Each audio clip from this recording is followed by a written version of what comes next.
नमस्कार दोस्तों, आइए जानते आज मध्य प्रदेश की बड़ी खबरें। आज की पहली खबर है कि 5 साल से एक थाने में तैनात पुलिस कर्मियों का होगा ट्रांसफर। मध्य प्रदेश पुलिस महानिदेशक डीजीपी के निर्देशों के बाद भी कई अधिकारी अब भी वर्षों से एक ही थाने व विभाग में जमे हुए हैं। डीजीपी के निर्देश से 699 पुलिस कर्मियों के तबादले किए गए, जिनमें 30 उप निरीक्षक एएसआई और 56 सहायक उप निरीक्षक एएसआई शामिल हैं। लेकिन इसके बावजूद लगभग 50 अधिकारी ऐसे हैं जो फेरबदल से बचने में सफल रहे हैं। इन पुलिस कर्मियों की सूची तैयार करके विभाग जल्द ही ट्रांसफर की दूसरी सूची जारी करने की तैयारी में लगी है। बीजेपी प्रदेश अध्यक्ष का फैसला। हफ्ते भर में बीजेपी प्रदेश अध्यक्ष के चुनाव को लेकर पिछले 6 महीने से बना असमंजस अब दूर होने जा रहा है। अगले महीने में एमपी बीजेपी के प्रदेश अध्यक्ष का चुनाव होगा। 1-2 जुलाई को मप्र बीजेपी के प्रदेश अध्यक्ष के चुनाव अधिकारी धर्मेंद्र प्रधान भोपाल आएंगे। प्रधान के भोपाल आने की तारीख अभी तय नहीं है। बीजेपी प्रदेश अध्यक्ष के चुनाव का कार्यक्रम आधिकारिक तौर पर बीजेपी के केंद्रीय चुनाव अधिकारी की ओर से आज या कल जारी हो सकता है। अग्निवीर की लिखित परीक्षा की तारीख तय। अग्निवीर की लिखित परीक्षा की तारीख तय हो गई है। भर्ती के लिए परीक्षा 30 जून से 10 जुलाई तक ग्वालियर और सागर में होंगी। इसमें कुल 34,437 अभ्यर्थी शामिल होंगे। इनमें 30,820 ग्वालियर में 3 सेंटर पर और 5,617 सागर में 2 केंद्र पर परीक्षा देंगे। परीक्षा सुबह 8 से शाम 5 बजे तक 4 पालियों में होगी। इसके लिए सेना और पुलिस ने सुरक्षा के इंतजाम किए हैं।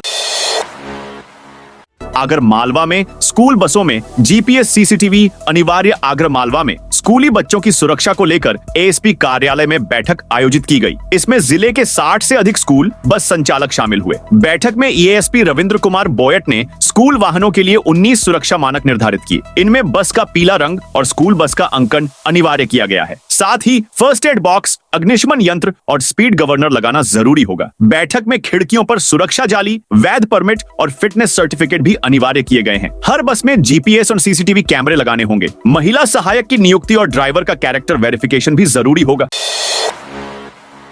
रतलाम में बनेगा भाजपा का नया कार्यालय। रतलाम में भारतीय जनता पार्टी का नया जिला कार्यालय भवन बनेगा। शुक्रवार को रतलाम आ रहे सीएम मोहन यादव, भाजपा प्रदेश अध्यक्ष वीडी शर्मा और प्रदेश संगठन महामंत्री हितानंद शर्मा नए भवन के निर्माण कार्य का भूमि पूजन करेंगे। भवन की डिजाइन दिल्ली से बनकर आएगी। बता दें कि 5 महीने पहले भाजपा संगठन मंत्री भगवान दास सबनानी के नाम से पार्टी ने रतलाम के प्रतापनगर बाईपास पर 67,36,000 रुपए में जमीन खरीदी थी। रजिस्ट्री कराने भोपाल से खुद प्रदेश महामंत्री भगवान दास सबनानी रतलाम आए थे।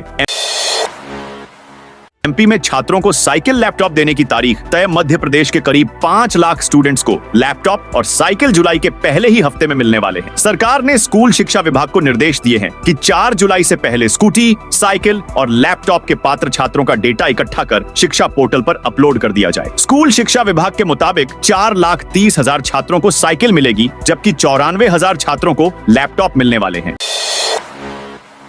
सीएम के काफिले की 19 गाड़ियों में भर दिया पानी मिला डीजल, रास्ते में हुई बंद। सीएम मोहन यादव शुक्रवार को रतलाम में प्रदेश की पहली regional industry skill and deployment conclave rise 2025 की शुरुआत करेंगे। इस कार्यक्रम की तैयारियों में गुरुवार से ही जिला प्रशासन की टीम जुटी हुई थी, लेकिन सीएम के दौरे से पहले हुए एक गड़बड़ से पूरे प्रदेश में हड़कंप मच गया। मुख्यमंत्री के काफिले की गाड़ियां रास्ते में ही बंद हो गयी। जाँच में पता चला कि इन वाहनों में पानी मिला डीजल भर हुआ था। नगर परिषद बैठक। महिला पार्षद पतियों की एंट्री पर रोक। टीकमगढ़ नगर पालिका दफ्तर में गुरुवार को हुई परिषद की बैठक में एक नया नियम लागू किया गया। इस बार महिला पार्षदों के पतियों को बैठक हॉल में एंट्री नहीं दी गई। इस कारण वे बैठक के दौरान खिड़कियों से झांकते हुए देखे गए। इस दौरान 21 प्रस्तावों को मंजूरी मिली, जबकि 3 प्रस्तावों को निरस्त कर दिया गया। बाकी 13 प्रस्तावों को अगली बैठक के लिए स्थगित कर दिया गया।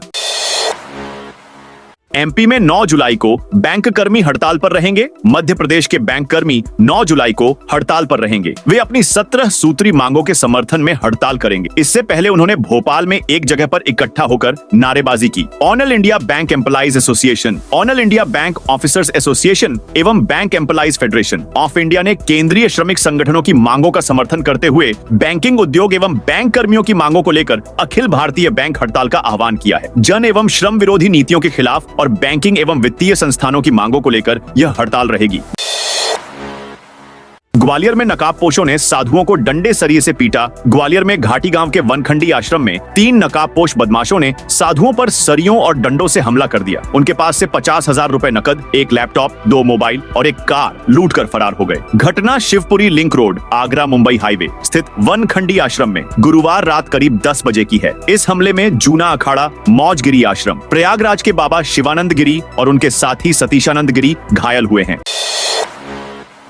हाई कोर्ट में गवाह पेश नहीं कर पाए कांग्रेस प्रत्याशी। भाजपा विधायक के जाति प्रमाण पत्र के मामले में उनके सामने चुनाव लड़े कांग्रेस प्रत्याशी ने हाई कोर्ट में चुनाव याचिका दायर की है। गुरुवार को इस केस में पेशी हुई तो कांग्रेस प्रत्याशी अपनी ओर कोई सबूत या गवाह पेश नहीं कर पाए। उन्होंने कोर्ट के सामने वकील बदलने के लिए आवेदन दिया है। हाई कोर्ट ने अब इस केस में कांग्रेस नेता को अगली पेशी पर गवाही प्रस्तुत करने का अंतिम अवसर दिया है। दरअसल खंडवा विधानसभा सीट से कांग्रेस प्रत्याशी रहे कुंदन मालवीय ने चुनाव में हार के बाद भाजपा से विधायक बनी कंचन तन्वे के खिलाफ मोर्चा खोल दिया था। उन्होंने कंचन तन्वे के जाति प्रमाण पत्र को लेकर मामला उठाया। इस केस में हाईकोर्ट ने चुनाव याचिका के रूप में स्वीकार कर लिया। तबादले के बाद अतिथि शिक्षकों की नियुक्ति। स्कूल शिक्षा विभाग ने शिक्षकों के तबादले के बाद अब विद्यालयों में रिक्त पदों की स्थिति स्पष्ट होने के बाद अतिथि शिक्षकों की नियुक्ति करने का फैसला किया है। सरकारी स्कूलों में चालू शैक्षणिक सत्र में रिक्त पदों के विरुद्ध ऑनलाइन माध्यम से अतिथि शिक्षकों की नियुक्ति के आदेश जारी किए गए हैं। यह कार्यवाही GFMS पोर्टल के माध्यम से की जाएगी। नियुक्ति की यह कार्यवाही 2 चरणों में होगी और पोर्टल रिक्त घोषित पदों के विरुद्ध ही नियुक्तियां की जा सकेंगी। कांग्रेस अध्यक्ष पद के लिए 6 लोगों ने की दावेदारी। कांग्रेस के संगठन सृजन अभियान के तहत झारखंड के पूर्व प्रदेश अध्यक्ष और अभियान के प्रभारी राजेश ठाकुर उमरिया पहुंचे। शुक्रवार को उन्होंने कार्यकर्ताओं से मुलाकात की और जिला अध्यक्ष पद के दावेदारों से चर्चा की। ठाकुर ने मीडिया से बातचीत में कहा कि इस अभियान का उद्देश्य संगठन को मजबूत करना है। उन्होंने बताया कि उमरिया में कोई गुटबाजी नहीं दिखी और सभी को अपनी बात रखने की स्वतंत्रता है। जिला अध्यक्ष के चयन प्रक्रिया के बारे में उन्होंने बताया कि 6 लोगों के नाम भोपाल भेजे जाएंगे। इनमें से 1 को जिला अध्यक्ष बनाया जाएगा। यह फैसला पार्टी हाईकमान और प्रदेश स्तर की कमेटी करेगी। MP में कोरोना से इस साल छठी मौत। मध्य प्रदेश में गुरुवार को कोरोना से इस साल की छठी मौत हुई है। 50 साल की महिला कई गंभीर बीमारियों से जूझ रही थी। उसे सेप्टिक शॉक, किडनी की परेशानी, हाई ब्लड प्रेशर, कोरोना संक्रमण, फेफड़ों में सूजन, ARDS, फेफड़ों में हवा भरना, न्यूमोथोरैक्स, एसिड बढ़ना, एसिडोसिस और दिमाग की समस्या एंसेफेलोपैथी थी। इन सभी कारणों से उसकी हालत लगातार बिगड़ती गई और आखिरकार उसकी मौत हो गई। इस साल कोरोना से जितनी भी मौतें हुई हैं वे सभी महिलाएं थीं।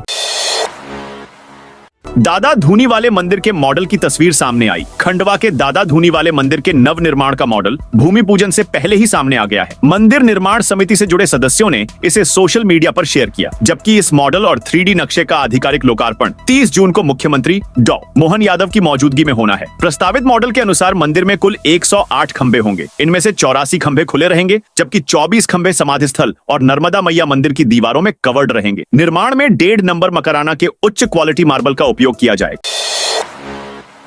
बागवानी मिशन में अनुदान के 1 जुलाई तक आवेदन। सागर जिले में एकीकृत बागवानी विकास मिशन योजना के तहत वित्तीय वर्ष 2025 से 26 के लिए किसानों से 1 जुलाई तक ऑनलाइन आवेदन मांगे हैं। योजना में फल क्षेत्र विस्तार के अंतर्गत आम, अमरूद, अनार, नींबू वर्गीय फसलें शामिल हैं। संकर सब्जी, मसाला, प्याज और पुष्प क्षेत्र विस्तार के लिए भी आवेदन किए जा सकते हैं। संरक्षित खेती के तहत polyhouse, mulching, shade net house में सब्जी और गुलाब की खेती को शामिल किया गया है।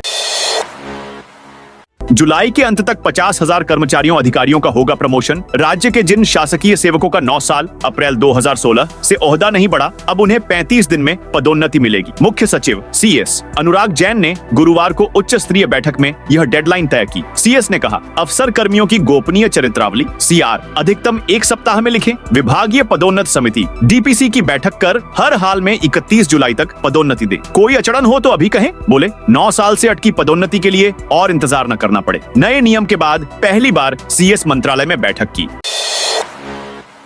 MP में बनेगा नया जिला। मध्य प्रदेश में एक और नया जिला बनाए जाने की मांग तेज हो रही है। विदिशा जिले की सिरोंज तहसील को जिला बनाए जाने की मांग को लेकर स्थानीय विधायक उमाकांत शर्मा ने भाजपा नेताओं के साथ CM मोहन यादव से भोपाल में मुलाकात कर सिरोंज को जिला बनाने की मांग की है। सिरोंज को जिला बनाने की मांग लंबे समय से स्थानीय जनप्रतिनिधि व रहवासी उठा रहे हैं और एक बार फिर CM मोहन यादव से ये मांग की गई है।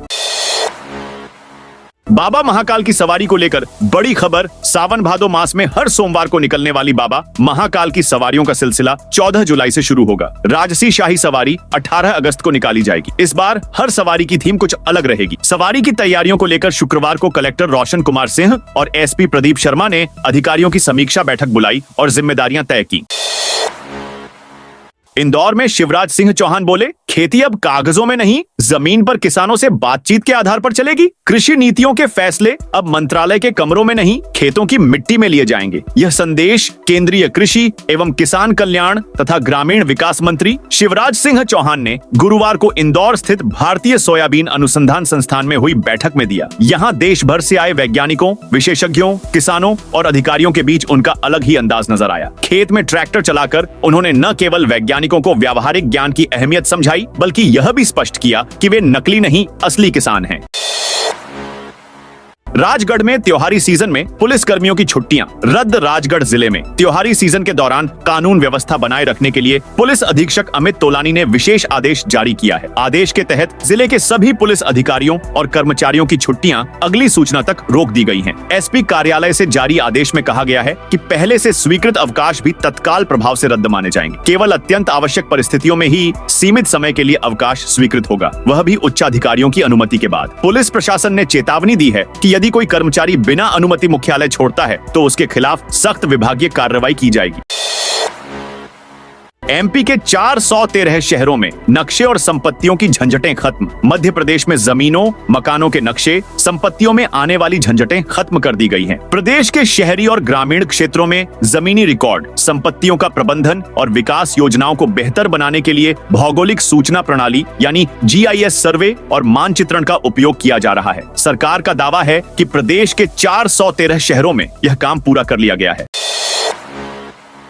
RTE के तहत द्वितीय चरण की प्रवेश प्रक्रिया 30 जून तक। शिक्षा का अधिकार अधिनियम RTE के तहत जिले में शैक्षणिक सत्र 2025-26 के लिए ऑनलाइन लॉटरी प्रक्रिया के माध्यम से प्रवेश प्रक्रिया संचालित की जा रही है। इस संबंध में प्रथम चरण की सीटों और उनके भराव की स्थिति सामने आ चुकी है। अब द्वितीय चरण के प्रवेशों की प्रक्रिया 30 जून तक जारी रहेगी। प्राप्त आंकड़ों के अनुसार प्रथम चरण के तहत जिले में कुल 1162 सीटें निर्धारित की गई थीं, जिनमें से 1077 सीटों पर बच्चों को प्रवेश दिया जा चुका है। वहीं 83 सीटें रिक्त रह गई थीं। सरकार ने गंवाई 1 अरब की कीमत वाली जमीन। हाई कोर्ट ने खारिज की याचिका। मध्य प्रदेश ग्वालियर के जगन्नापुरा स्थित 100 करोड़ से अधिक की मंदिर की 10.1 बीघा जमीन राज्य शासन हार गया है। हाई कोर्ट की एकल पीठ ने उसकी पुनर्विचार याचिका खारिज कर दी। राज्य शासन ने हाई कोर्ट के सेवानिवृत्त न्यायाधीश NK मोदी के पक्ष में हुए फैसले पर पुनर्विचार की मांग की थी। कोर्ट ने कहा कि राज्य शासन व सरकारी अधिवक्ता ने समीक्षा का कोई ऐसा आधार नहीं बताया जिसके आधार पर आदेश वापस लिया जा सके, इसलिए इस न्यायालय द्वारा दिए गए आदेश की समीक्षा करने का कोई कारण नहीं दिखता। याचिका की सुनवाई मिलिंद रमेश फड़के ने की। MP हाई कोर्ट ने TI को सुनाई अनोखी सजा। मध्य प्रदेश हाई कोर्ट की जबलपुर बेंच ने गुरुवार को सतना के कोतवाली थाने में पदस्थ रविंद्र द्विवेदी को ऐसी सजा सुनाई है जिसे सुनकर आप चौंक जाएंगे। TI को 1000 फल वाले पौधे लगाने होंगे और साथ ही उनकी देखभाल करनी होगी। MP में एक और पटवारी रिश्वत लेते पकड़ाया। मध्य प्रदेश में रिश्वतखोर अधिकारी कर्मचारियों पर कार्रवाई का सिलसिला लगातार जारी है। लगभग हर दूसरे दिन कहीं न कहीं लोकायुक्त रिश्वतखोर अधिकारी कर्मचारियों को रिश्वत लेते हुए रंगे हाथों पकड़ रही है, लेकिन इसके बावजूद रिश्वतखोर बाज आते नजर नहीं आ रहे हैं। ताजा मामला मध्य प्रदेश के जबलपुर का है, जहां लोकायुक्त टीम ने एक पटवारी को रिश्वत लेते हुए रंगे हाथों पकड़ा है। इस दिन से MP में भारी बारिश की चेतावनी। पूरे MP में मध्यम और तेज बारिश का दौर चल रहा है। आष्टा में तेज बारिश से बुधवारा क्षेत्र में घुटने घुटने पानी भर गया। सीहोर में भी सुबह के समय करीब 40.5 मिलीमीटर बारिश हुई है। आगे भी 5 दिन बारिश को लेकर रेड अलर्ट है। रोज 50 से 75 मिलीमीटर बारिश के आसार हैं। निरंतर बारिश और बादल युक्त मौसम रहने से गर्मी से राहत बनी हुई है। शहर का अधिकतम तापमान 27.5 डिग्री और न्यूनतम तापमान 23.5 डिग्री सेल्सियस रिकॉर्ड किया गया है। मौसम विभाग का कहना है कि मौसम ठंडा रहेगा। हवा की दिशा दक्षिण पश्चिम और गति 9 से 15 किलोमीटर प्रति घंटे रिकॉर्ड की जाएगी। उन्होंने बताया कि मध्य प्रदेश के ऊपर से 2 टर्फ गुजर रही है। इसके अलावा साइक्लोनिक सर्कुलेशन सिस्टम भी एक्टिव है, जिसकी वजह से पूरे प्रदेश में बारिश का दौर चल रहा है। न्यू हाउसिंग बोर्ड कॉलोनी में नाले पर चली JCB Morena. New housing board colony में बुधवार की दोपहर में करीब आधा सैकड़ा मकानों के आगे से जेसीबी चलाकर अतिक्रमण हटाया गया। नगर निगम ने यह कार्रवाई कलेक्टर अंकित अस्थाना के निर्देश पर की है। नगर निगम ने नाले के ऊपर बने चबूतरा, बाउंड्री और दुकानों साफ किया गया है। अतिक्रमण के चलते बारिश से पूर्व नाले की सफाई नहीं हो पा रही थी। निकास अवरुद्ध होने से बस्ती में बारिश के समय जल भराव की समस्या आ रही थी और कॉलोनी के 2000 से अधिक परिवार प्रभावित हो रहे थे। पत्रिका ने 5 जून को बारिश से पूर्व नाले की सफाई न होने से 2000 से अधिक परिवारों का पानी निकास होगा अवरुद्ध शीर्षक से खबर प्रकाशित की थी। उसके बाद निगम ने सक्रियता दिखाते हुए अतिक्रमण हटा दिया है। इस शहर में रोज 100 लोग लगवा रहे रैबीज का इंजेक्शन। मानसून सीजन शुरू होते ही शहर में डॉग बाइट के मामले बढ़ गए हैं। जबलपुर शहर के अस्पतालों में रैबीज का इंजेक्शन लगवाने के लिए रोजाना औसतन 100 से ज्यादा लोग पहुंच रहे हैं। इनमें सबसे ज्यादा लोग जिला अस्पताल आ रहे हैं। सुबह और शाम दोनों पाली की ओपीडी में बड़ी संख्या में लोग रैबीज का इंजेक्शन लगवा रहे हैं। पिछले 9 दिनों में सिर्फ जिला अस्पताल में 764 लोगों को रैबीज के इंजेक्शन लगाए गए हैं। जालंधर के 9 पुलिस कर्मियों को एमपी पुलिस ने सम्मानित किया। जालंधर के शाहकोट थाना क्षेत्र की पुलिस टीम को मध्य प्रदेश पुलिस की ओर से सम्मानित किया गया है। शाहकोट के डीएसपी ओंकार सिंह बराड़ ने बताया कि सम्मान पाने वालों में थाना इंचार्ज बलविंदर सिंह भुल्लर सहित कुल 9 पुलिसकर्मी शामिल हैं। दरअसल 1 जून को मध्य प्रदेश के थाना जैतीपुर से सूचना दी गई थी कि वहां आर्म्स एक्ट के तहत 2 आरोपी जगविंदर और वीरपाल सिंह, जो शाहकोट के निवासी हैं, के खिलाफ केस दर्ज है। सागर रोड पर जेसीबी से तोड़ी दुकानें, अतिक्रमण हटाया। रायसेन नगर पालिका ने शुक्रवार को सागर रोड पर अतिक्रमण हटाने की कार्रवाई की। नगर पालिका की टीम ने जेसीबी की मदद से सड़क किनारे लगी दुकानों को हटाया। ये कार्रवाई 3 दिन पहले दिए गए नोटिस के बाद की गई। कार्रवाई के दौरान व्यापारियों ने विरोध किया। वे नगर पालिका उपाध्यक्ष मीना दीपेंद्र कुशवाहा, पार्षद प्रभात चावला और पार्षद अजीज बी के साथ एसडीएम कार्यालय पहुंचे। नप्पा उपाध्यक्ष और पार्षदों ने बारिश के मौसम में कार्रवाई न करने की मांग की। कुछ पार्षदों ने कहा कि प्रभावशाली लोगों के अतिक्रमण को भी हटाया जाए। टीकमगढ़ में कांग्रेस नेता और ठेकेदार ने युवक को पीटा। महेंद्र सागर तालाब के पास शुक्रवार को एक युवक के साथ मारपीट का मामला सामने आया है। कुछ लोगों ने इसका वीडियो भी बनाया है, जिसमें कांग्रेस नेता और मछली ठेकेदार लक्ष्मण रैकवार अपने साथियों के साथ एक युवक को लात घूंसों और डंडों से पीटते दिख रहे हैं। कोतवाली थाना प्रभारी उपेंद्र छारी के अनुसार अभी तक कोई शिकायत दर्ज नहीं हुई है। पुलिस वीडियो के आधार पर पीड़ित की तलाश कर रही है। कांग्रेस नेता लक्ष्मण रैकवार ने बताया कि महेंद्र सागर तालाब का ठेका उनके पास है। आज वे तालाब की ओर टहलने निकले थे। तालाब में मछलियों के बीज डाले गए हैं। आलीराजपुर में 25 लाख के खाते फ्रीज। आलीराजपुर के कट्ठीवाड़ा में प्रवर्तन निदेशालय ईडी ने शिक्षा विभाग में हुए घोटाले की जांच में कार्रवाई की है। इसकी जानकारी ईडी ने एक्स पर पोस्ट कर दी। 25 मई को ईडी ने मुख्य आरोपी प्रभारी लेखापाल कमल राठौड़ के घर समेत ब्लॉक शिक्षा कार्यालय के 6 ठिकानों पर छापेमारी की। जांच में ईडी को इलेक्ट्रॉनिक और वित्तीय सबूत मिले। टीम ने 25 लाख रुपए के 3 बैंक खाते फ्रीज किए। जमीन जायदाद से जुड़े कई दस्तावेज भी जब्त किए गए। 1 जुलाई को सुल्तानपुर के फीडरों की बिजली बंद रहेगी। हृदय बिजली कंपनी सुल्तानपुर से निकलने वाले फीडरों पर 1 जुलाई को मेंटेनेंस करेगी। इसके चलते 6 घंटे बिजली सप्लाई बंद रहेगी। कंपनी से मिली जानकारी के अनुसार 33 केवी गहाल मगरधा फीडर से जुड़े उपकेंद्र गहाल, झाड़पा व मगरधा, 33 केवी फीडर मुहाल कलां से जुड़े उपकेंद्र मुहाल कलां वखड़, 33 केवी फीडर सिराली से जुड़े सिराली व सोनपुरा उपकेंद्र तथा रहटा कलां से जुड़े मंडी सेल व रहटा कलां उपकेंद्र की बिजली सप्लाई सुबह 10 से 4 बजे तक बंद रहेगी। आलीराजपुर में 72 स्कूल और 56 आंगनबाड़ी भवन गिराए। आलीराजपुर कलेक्टर अभय अरविंद बेडेकर के निर्देश पर जिले में जर्जर भवनों को गिराने की कार्रवाई की गई। इस अभियान में कुल 128 जर्जर भवनों को ध्वस्त किया गया। कट्ठीवाड़ा में 30, चंद्रशेखर आजाद नगर में 16, जोबट में 24 और आलीराजपुर में 16 स्कूल भवनों को गिराया गया। इसके अलावा 56 आंगनबाड़ी भवनों को भी ध्वस्त किया गया। कलेक्टर ने अधिकारियों को निर्देश दिए हैं कि आंगनबाड़ी और स्कूलों का संचालन सुरक्षित स्थानों पर किया जाए। जिन भवनों में पानी या अन्य समस्याएं हैं उनकी मरम्मत कराई जाए। बीएलओ घर घर जाकर दिव्यांग मतदाताओं का करेंगे सर्वे। बीएलओ द्वारा दिव्यांग मतदाताओं के घर घर जाकर सर्वे किया जाएगा। इसके बाद मतदाता सूची में शामिल ऐसे दिव्यांग जो 40% से अधिक दिव्यांग हैं, उन्हें डाक मत पत्र के जरिए मतदान की सुविधा दी जाएगी। इसके अलावा ऐसे मतदाताओं की सुविधा के लिए मतदान केंद्रों में सभी पर्याप्त इंतजाम किए जाएंगे। एमपी में सरकारी एम्बुलेंस में बारात। उज्जैन में जिला पंचायत की साधारण सभा में सदस्यों ने सरकारी एम्बुलेंस के दुरुपयोग का बड़ा खुलासा किया। विधायक प्रतिनिधि जितेंद्र मंडोरा ने जननी सुरक्षा योजना के वाहनों में ईंधन के नाम पर भ्रष्टाचार की आशंका जताते हुए सवाल किया कि स्वास्थ्य विभाग यह तो बताए गाँव में एम्बुलेंस किसके फोन पर किस घर में मरीज को लेने जाती है। आरोप का समर्थन करते हुए जिला पंचायत सदस्य श्याम सिंह बोले, मैंने एम्बुलेंस में बारात ले जाते देखा है। तो दोस्तों, ये थी आज मध्य प्रदेश की बड़ी खबरें। आप इस वीडियो को कौन से जिले से देख रहे हैं, कमेंट करके बताइए।